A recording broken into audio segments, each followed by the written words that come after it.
I am married to Kyle, and together we planted a church in Charlottesville, Virginia in 2008.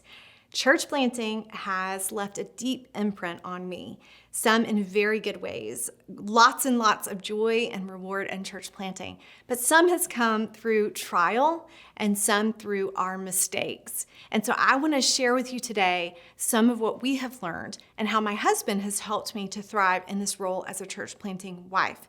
I want you to stop and to consider your wife for a moment and how she's experiencing church planting. What does this mean for her? What does it cost her? And what does she need in her role as a church planting wife from you? I want to give you 4 things that you can do to help your wife thrive in this role and in this calling that God has placed on your life. The first thing I want to tell you, and this is really a reminder of where you're already going, but to continue to go in this direction, is to walk with the Lord, with a deep and intimate relationship. I think in church planting, it's so easy to start running and racing at high speed because there's so much to take care of and so much to do that we quickly lose sight of abiding in Christ. Instead, we are working for Him and working for others. And so I want to encourage you to always return to your first love every single day, spending time with the Lord and hearing His voice. And that's the part I want to highlight. Are you hearing His voice? Are you being convicted by the Holy Spirit in your time in the Word? And conviction could be about sin, but it also could be about what's true. And it could be about what direction you need to take. But are you hearing His voice? The reason why I say this is because it can be very easy in a leadership position to get into a place where very few people give us feedback. And we begin to think that our way is the right way and that we know what to do, and we're not quick to listen when other people bring us insight and wisdom. But if we're walking with the Lord and we're eager to be transformed into the image of Christ, then we're going to be quick to listen to that correction and that feedback. The reason why I say this is because if you begin to do what you do for your own sake or for your own success or for your own glory, and you're not meeting with the Lord and He's able to refine that and to show you that, then the first person that's affected by that is your wife. And the person who is most profoundly affected by that is your wife. And so the best thing that you can do, and the thing that gives me so much security as a wife, is to watch my husband walk intimately and deeply with the Lord and to hear from Him how God is speaking to him and at times convicting him of a need for change. I love Psalm 128 and what it says specifically to you, Pastor, about this. It says, "Blessed is everyone who fears the Lord, who walks in His ways. You shall eat the fruit of the labor of your hands. You shall be blessed, and it shall be well with you. Your wife will be like a fruitful vine within your house. Your children will be like olive shoots around your table. Behold, thus shall the man be blessed who fears the Lord." The second thing I want to tell you about how you can help your wife thrive in church planting is to be a whole person.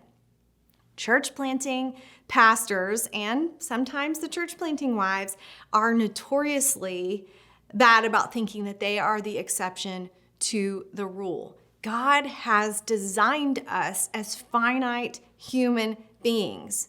We have limits and we have needs. And often we try in church planting to push past these limits and to ignore the needs that we have.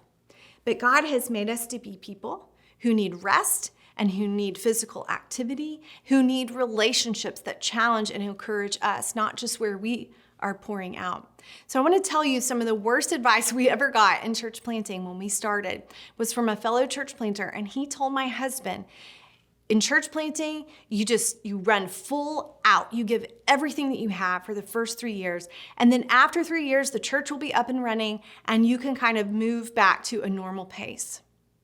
Now that sounds really good and noble that we would sacrifice all for the sake of Christ.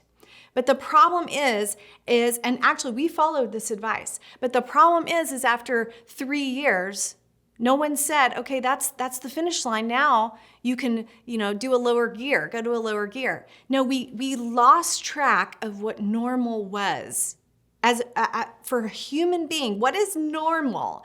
What is the normal level of activity? What is the normal amount of rest? What does it mean to be in a relationship with one another where church is not always a part of things? And so what I would say to you is learn from our mistakes. Live from the beginning as a limited person, a finite person. And the way that God has designed us, live according to that design. So practically, what could that mean? That means taking time to rest, taking a day off.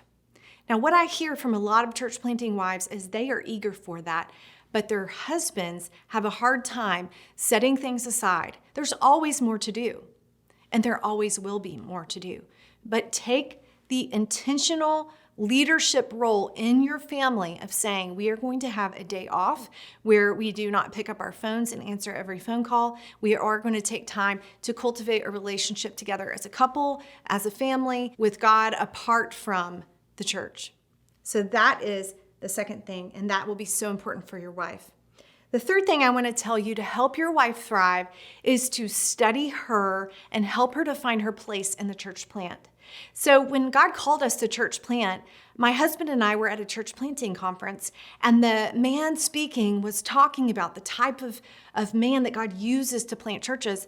And as I'm listening to it, I am just overwhelmed with the understanding that my husband is this type of person, that God was calling us to church plant because I could look at him and see that. The problem is I then looked at myself and I didn't see it. I wasn't sure that I had what it took to plant a church. I didn't even really know what it was that I was supposed to do as a church planting wife. So I think this is a common experience for church planting wives. They feel uncertain. There's the unknown, and so they feel fear about that. But also there's this insecurity of, what does this mean for me? What am I supposed to do? So if I got a room full of church planters in a room, 100 of them, let's say, and we went around and you each described what you do each day and what your role is, it would pretty much be uniform. You're going to evangelize, you're going to raise money for the church plant, you're going to prepare sermons, and you're going to plan a worship service, and you're going to disciple, and all of that, and that's what you're going to give your time to. Now, if I got a room full of 100 church planting wives, that's going to be vastly different for each woman as they describe how they engage their church plant. It's going to be dependent upon their personality. It's going to be dependent upon their context, like the church context and where you live, whether she works or she doesn't work outside of the home, whether she homeschools or she doesn't. It's going to be dependent upon the context of her family, her children's ages, and it's going to be dependent upon her giftedness. And so your wife is going to need you specifically to help her to find her place in the church plant that you are planting. The way you can do that is both in general ways and specific ways. So one of the things that my husband did constantly that I so appreciated, especially in the beginning, was to remind me that I am a Christian and to ask me, what does a Christian do? And he would say, that's what I want you to do. I want you to follow Jesus and spend time with him. I want you to be the wife that he's called you to be. I want you to be a mom to our kids. And then I want you to engage with the church in some way that you feel called and gifted for. And that was always so freeing for me to remember, oh yeah, love God, love others. That's what I'm called to do. But then specifically helping your wife find her place in the church plant. She needs that from you. And the way that you can do that is to study her. So in the beginning, she's going to have her hands in a lot because it's all hands on deck. And that's perfectly fine. But as she tries things and as she does things, you're going to see that some things are draining to her and she does not want to do them. And then some things are very life-giving, that there's joy on her face when she gets to serve in that way. And sometimes she may not even notice that, but for you to reflect back to her, hey, I see God using you in this way. I see you gifted in this way. And let's talk together about how you can move more and more toward specializing in that in our church plant. That is going to be so helpful to your wife in church planting. The fourth thing that I want to tell you, and this is the last, is that I want you to connect with your wife in the marriage relationship and not just in the ministry relationship. And what I mean by that is my husband and I often talk about this in terms of circles in a Venn diagram, that we have the marriage circle and we have the ministry circle. And those are going to overlap some, just like a Venn diagram does. What happens in church planting is you start with it very overlapping. We started the church plant in our home, and so it overlapped in every way possible. But over time in church planting, you need to intentionally bring separation from the marriage circle and the ministry circle. It's healthy to have overlap. It's not healthy to have full overlap. And so what that means is the primary point of connection between you and your wife needs to be in the marriage circle, not around the church. That's going to come into play in conversation. That's going to come into play in time and where you give your attention to, whether you're good about putting your phone away at the end of the evening and being undistracted and spending undistracted time with her and with your children if you have children. The primary point of connection must be around the marriage relationship. If you find yourself thinking of your wife as a tool for your ministry and your success, then you are asking for her to connect with you in the ministry circle. And that eventually is going to cause dysfunction in your marriage circle, in your marriage relationship. The way that Kyle and I like to think about this is to remember where our vow has been given. We got married at an altar and we made a vow to one another to cherish and love one another. And that is a holy and biblical vow that we made. The church, God has called us to serve, but Christ made a vow to the church to be her head, to provide for her, to care for her. And as a pastor, that's a really sometimes a hard thing to know. How, as an under shepherd, do I care for this church that God has called me to care for, but for the church to not take the front seat and my wife to take the back? And for us, what helps is to remember our vow is to one another. Christ's vow is to his church. He has said that he will take care of her. It reminds me of 1 Corinthians 3 that Paul says, God is the grower. We are the planters, we are the sowers, but it is God who promises to bring the increase.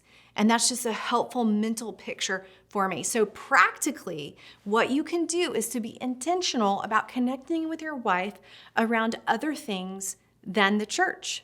What do you have to talk about other than the church? What can you do together? To play together, to recreate, to take time off together. She is going to thrive if you take intentional leadership in this area. And guess what? It's going to make her want to joyfully engage with you in the ministry as God calls her to do. So, church planter, I am for you. I am thankful for what you do. And I pray God's blessing on your marriage and on your wife and on you and the work that you're doing.